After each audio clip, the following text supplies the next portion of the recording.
L'auteur de cette infraction cherchait à transformer de l'argent sale en argent propre.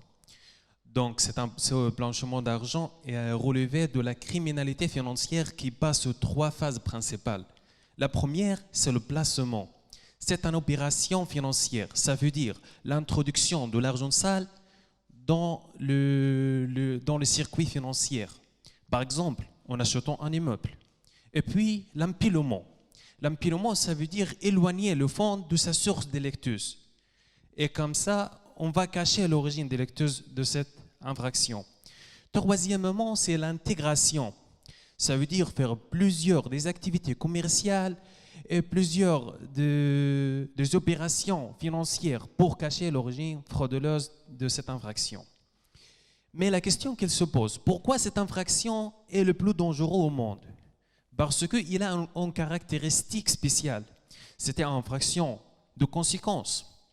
Ça veut dire qu'il y a une infraction préalable qui arrive avant, qui est soit un crime ou délit. Par exemple, la vente de drogue. Et puis, c'était une infraction autonome. Donc, il ne faut pas établir tous les éléments de la première infraction. Et puis, c'est une infraction internationale. Donc, ça peut commencer dans un pays pour terminer dans l'autre. Et il est une infraction intentionnelle. Ça veut dire que le blanchisseur, il faut avoir la connaissance de l'origine frauduleuse. Aussi, l'argent qui vient de ce crime est utilisé pour le financement du terrorisme.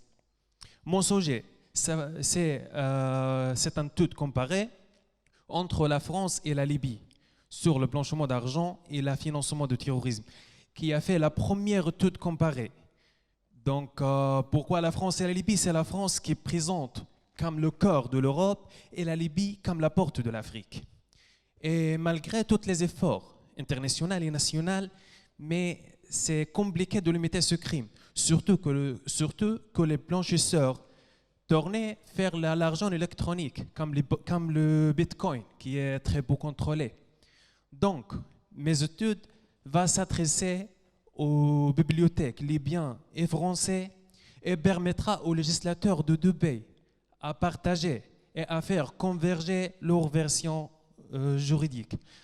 Finalement, grâce à mon travail, la Libye et la France, en collaborant, va améliorer notre façon de lutter contre cette infraction de blanchiment d'argent et de financement du terrorisme. Je vous remercie, mesdames et messieurs.